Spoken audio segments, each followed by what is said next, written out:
So recently, a pretty big reveal has been shown on social media for something that's going to be in the new Jurassic Park movie. And while I'm not so sure it's going to be an actual new species featured attacking people or dinosaurs in the film, I do think that the set design that they're teasing here is really interesting, and the actual story components that revolve around the set in question could reveal a little more about the screenwriting due to this being only the third Jurassic movie written by David Koepp. What could all of this mean? Well, I've got some thoughts and wanted to go over them with all of you guys because this movie is looking wildly different to what we've gotten in years.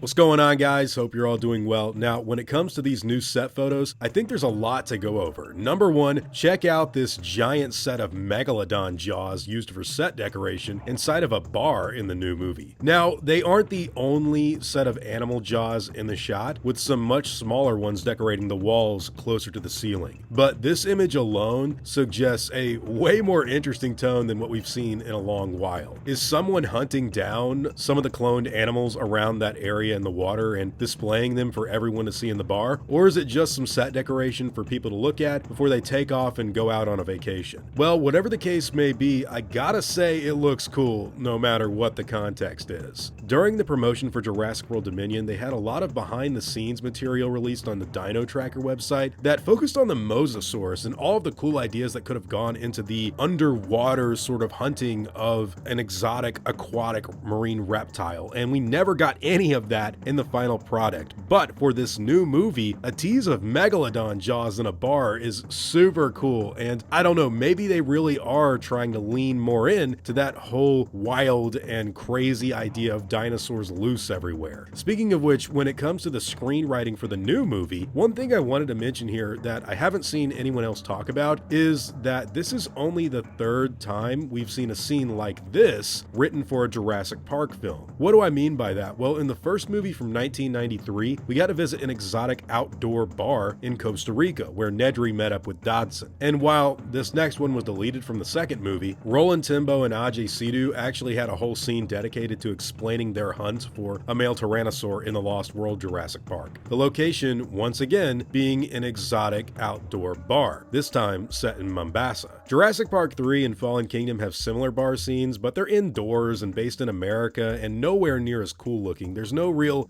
expedition, there's no harsh daylight or cool idea to set up the kind of environment that we're about to see. The first two films and Jurassic World Rebirth showcase way more of David Koepp's classic Jurassic Park style when it comes to establishing something early on for the plot, which is where I'm going to guess that this whole megalodon bar scene takes place. So this is a pretty cool look inside of his wheelhouse when it comes to making a Jurassic movie. Now, there's also this other separate set of megalodon jaws that it just looks awesome. I actually own a couple of meg teeth myself, and these things are super impressive. I have no idea if we're actually going to see one swimming around in the movie, and in fact I kind of doubt it, but I would love to see it eventually in a future story. In fact, I'd love to see a whole Jurassic Park movie tone done in the style of Deep Blue Sea with an abandoned marine facility where the swimming beasts get out. How original of an idea would that be? I mean, like, we haven't seen anything like that. It makes it more Dino Crisis, it makes it more interesting, and it's original. Now, in other news, there's been some debate online about what kind of gun Scarlett Johansson is holding in the new set photos, with some people making note of it having a small syringe and canister-looking tube at the end for extraction or maybe even vaccination purposes. My best guess is that this has been designed in order to safely extract DNA from the dinosaurs from a somewhat safe distance. In fact, with the whole plot revolving around the idea of them going after DNA from the biggest animals on land, sea, and air, well, it makes sense that you would design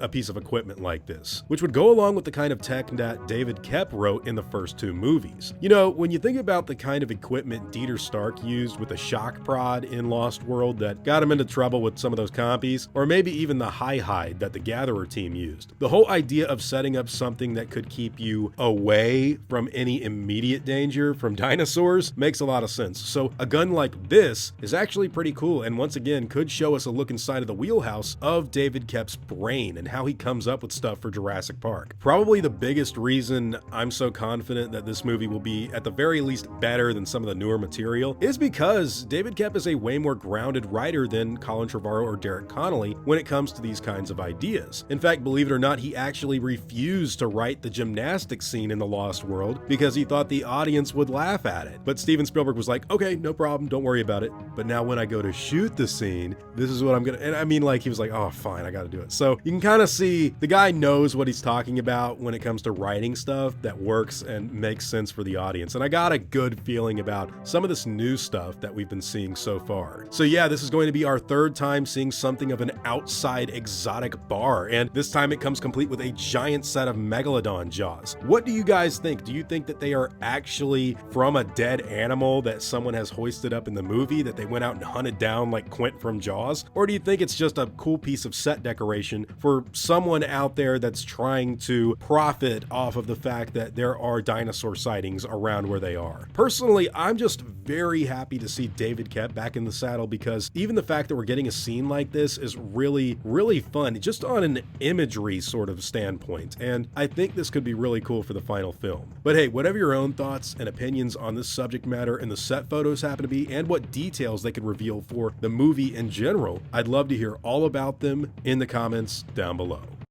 Now, before I go, I want to thank everyone that's helped me build my channel over the years. I'd also like to thank every one of you guys who've watched my stuff. You've all been extremely cool to me. If you enjoyed the video, I'd appreciate a like and hope that you'll consider subscribing. God bless you all. Christ is King. See you guys in the next video, and as always, take it easy.